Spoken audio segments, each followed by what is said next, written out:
আমার বাবাও কিন্তু কৃষক ছিলেন না, তিনি একজন ব্যবসায়ী ছিলেন।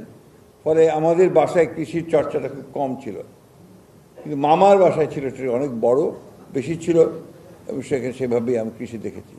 পরবর্তীকালে রাজনীতিতে, ছাত্র রাজনীতির সঙ্গে জড়িয়ে পড়ার পরে এবং মৌলানা ভাসানীর দলের সঙ্গে সম্পর্কিত হওয়ার কারণে তখন কৃষকদের বিষয়গুলো আমাদের জানার সৌভাগ্য হয়েছে। আমি এই কথাগুলো বলছি এই জন্যে যে আপনাদের সঙ্গে আমাদের সম্পর্কটা কিন্তু আপনার একভাবে ঐতিহাসিক, আরেকভাবে হচ্ছে আপনার রাজনৈতিক, সেই জন্যই কথাটা বলছি।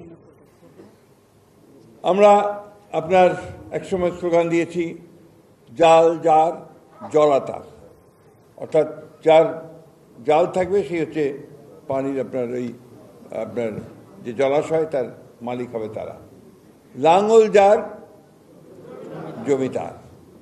তেভাগা আন্দোলনের সঙ্গে আমরা জেনেছি, এই সব মিলিয়ে একটা কৃষকদের আন্দোলনের সঙ্গে জড়িয়ে পড়েছি।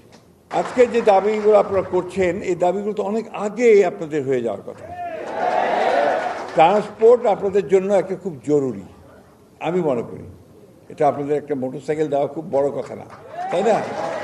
আপনার 30 লক্ষ টাকা আপনার লোন দেওয়া হয় ডেপুটি সেক্রেটারিদেরকে গাড়ি কেনার জন্য, আর যারা আপনার মাঠে ফসল ফলান, খাদ্য নিরাপত্তা নিশ্চিত করেন, তাদের একটা মোটরসাইকেল হবে না, এটা আমি বিশ্বাস করি না। আমি মনে করি যে আপনাদেরকে ট্রান্সপোর্ট দিতে হবে, আমি মনে করি যে আপনাদের যে সমস্ত কাজের সুবিধাগুলো সেগুলো দিতে হবে, এবং জেলার বাইরে ট্রান্সফার করা যাবে না, নিশ্চিত করতে হবে। আমার ছাত্র হেলাল এখানে বসে আছে, বেলাল না, ডক্টর, এই কি বাজে কথা বলছেন? He is a grounded professor. আপনি এইসব কথা বলেন কেন? আপনাকে বুঝতে হবে যে উনি একজন সম্মানিত ব্যক্তি। তো আমি ওনার সঙ্গে এই জায়গায় একটু ডিফার করি এই জন্যে যে ওনারা একে তো অল্প বেতন তো বেশি না, তারপর যে আপনি বাইরে ট্রান্সফার করে দেন, তাহলে তার পক্ষে বাড়ির চিন্তা, ছেলে মেয়েদের চিন্তা করবেন না, কাজ করবেন। এটা আরেকটা ঘটনা আছে আপনার প্রাইমারি স্কুলের টিচার হেডমাস্টারদেরকে বদলি করে দেয়, এবং তার বদলি ঠিক করতে তাকে ঢাকায় আসতে হয়। অদ্ভুত ব্যাপার। এই যে একটা ব্যুরোক্রেটিক সমস্ত ঘটনা তৈরি করা হয়েছে গত 15-16 বছরে, এগুলো বাংলাদেশের মূল জায়গাটাকে আপনার বিনষ্ট করে দিয়েছে। আমরা এগুলো পরিবর্তন করতে চাই, আমরা এই জায়গাগুলো আনতে চাই, আমরা কাজের পরিবেশটাকে সুষ্ঠু করে গড়ে তুলতে চাই। আমাদের নেতা, আমাদের তারেক রহমান সাহেব, তিনি কাজে হাত দিয়েছেন।